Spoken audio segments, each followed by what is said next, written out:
Voilà, donc là on va parler d'équilibrage de vilebrequin. L'équilibrage de vilebrequin, c'est pas ce qu'on pense habituellement, ouvrir et fermer un vilebrequin et puis aligner les deux masses pour le remonter dans le moteur, ça on fait. C'est modifier son inertie en fait et son centre d'inertie pour réduire les vibrations moteur au maximum. Aussi pour influencer sur le caractère du moteur, lui donner plus d'allonge ou plus de couple. Dans le sable par exemple on alourdit, des choses comme ça. Donc on va peser les différents éléments qui constituent le vilebrequin, la bielle, le piston aussi évidemment. Et on a un petit logiciel qu'on s'est fabriqué pareil, sur Excel, où on va rentrer par exemple quand vous mettez un piston haute compression dans votre moto ou un piston plus gros ou une bielle différente, bah, vous voyez le graphique ici, bah là on a un piston qui fait 429 grammes sur ce modèle là, on trouve un piston plus léger, 380 grammes, j'exagère, et vous voyez que le graphique il change. Donc nous ici, on va pouvoir jouer sur les valeurs pour obtenir ce qu'on souhaite faire pour équilibrer le vilebrequin. Bon, je peux pas tout montrer, mais malheureusement, mais bon, en tout cas, c'est à ça que ça sert. Et ça va nous donner, si vous voulez, des rayons, des angles et des diamètres d'implantation. Donc on va venir percer le vilebrequin et implanter un métal plus lourd que l'acier, qui s'appelle du dénal ou du tungstène au choix, et qui va donc modifier l'inertie et l'équilibrage du vilebrequin. Le résultat est vraiment sympa parce que ça fait des motos qui vibrent beaucoup moins, et tout ce qu'on gagne en vibration, qui est dissipé par les vibrations, on va le gagner en puissance et puis en motricité. Voilà, donc là on va vous montrer maintenant les pièces elles-mêmes. Voilà, donc là la partie pratique maintenant.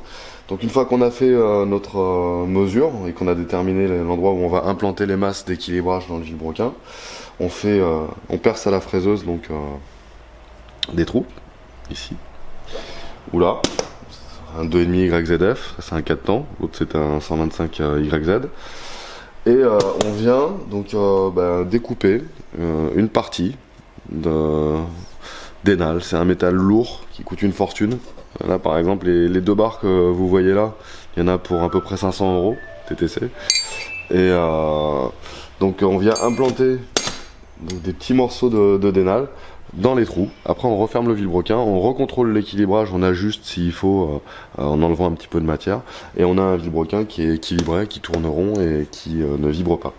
Donc ça, voilà, par exemple dans le cas de l'implantation d'une nouvelle bielle, on fait un peu de polissage aussi, tant qu'on y est, pour améliorer la rotation du vilebrequin. Et on peut aussi, donc on polit le vilebrequin, et on peut aussi faire un décalage de la course, c'est-à-dire qu'on insère une bague dans le vilebrequin, et on vient décaler le maneton pour augmenter la cylindrée, donc augmenter la course du moteur dans des disciplines qui le permettent bien sûr, comme le supermotard, le sidecar cross ou quand on en a besoin. Voilà. Et également certaines opérations un peu plus on va dire poussées, où on vient remplacer le roulement par une bague, voilà, et avec un traitement sur le maneton. Et là à ce moment là plus besoin de roulement, c'est-à-dire que voilà, on va surveiller les pressions d'huile et on va fonctionner sans roulement. Voilà pour la partie équilibrage de vilebrequin. Donc là, ce coup-ci, on va faire ce qu'on appelle un alignement de vilebrequin, ce que tout le monde appelle équilibrer un vilebrequin, mais on a vu tout à l'heure que l'équilibrage c'était quelque chose de dynamique avec des masses et des calculs et des machines pour mesurer un bas lourd. Donc là c'est différent, on a changé la bielle d'un vilebrequin, il tourne pas rond, on l'a fermé à la presse, vous voyez qu'il y a 1 mm. Voilà. Et ce qu'on va faire, c'est qu'on va utiliser un maillet spécifique pour vilebrequin, voilà, et l'aligner pour que ça puisse tourner rond.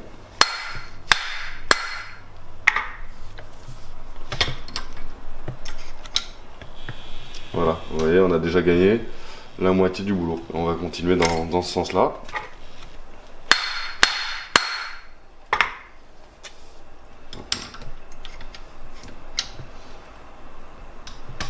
Voilà, un peu moins.